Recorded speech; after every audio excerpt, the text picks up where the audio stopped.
ایک عالم اپنے ایک شاگرد کو ساتھ لیے کھیتوں میں سے گزر رہے تھے۔ چلتے چلتے ایک پگڈنڈی پر ایک بوسیدہ جوتا دکھائی دیا۔ صاف پتہ چل رہا تھا کہ کسی بڑے میاں کا ہے۔ قریب کے کسی کھیت کھلیان سے مزدوری سے فارغ ہو کر اسے پہن کر گھر کی راہ لیں گے۔ شاگرد نے جناب شیخ سے کہا، کیسا رہے گا کہ تھوڑا دل لگی کا سامان کرتے ہیں؟ یہ جوتا ادھر ادھر کر کے خود بھی چھپ جاتے ہیں۔ وہ بزرگ آ کر جوتا مفقود پائیں گے تو ان کا رد عمل دلچسپی کا باعث ہوگا۔ شیخ کامل نے کہا، بیٹا اپنے دلوں کی خوشیاں دوسروں کی پریشانیوں سے وابستہ کرنا کسی طور بھی پسندیدہ عمل نہیں۔ بیٹا، تم پر اپنے رب کے احسانات ہیں۔ ایسی کبھی حرکت سے لطف اندوز ہونے کی بجائے اپنے رب کی ایک نعمت سے تم اس وقت ایک اور طریقے سے اپنے لیے خوشیاں اور سعادتیں سمیٹ سکتے ہو، اپنے لیے بھی اور اس بیچارے مزدور کے لیے بھی۔ ایسا کرو کہ جیب سے کچھ نقد سکے نکالو اور دونوں جوتوں میں رکھ دو، پھر ہم دونوں چھپ کر دیکھیں گے جو ہوگا۔ بلند بخت شاگرد نے تکمیل کی اور دونوں جھاڑیوں کے پیچھے دبک گئے۔ کام ختم ہوا۔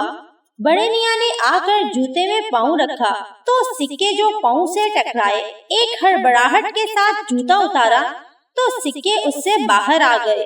ایک عجیب سی سرشاری اور جلدی میں دوسرے جوتے کو پلٹا تو اس میں سے سکے کھنکتے باہر آ گئے۔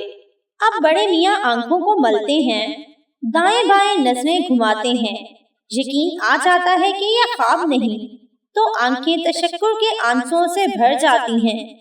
بڑے میاں سجدے میں گر جاتے ہیں۔ استاد و شاگرد دونوں سنتے ہیں کہ وہ اپنے رب سے کچھ اس طرح مناجات کر رہے ہیں، میرے مولا، میں تیرا شکر کیسے ادا کروں؟ تو میرا کتنا کریم رب ہے۔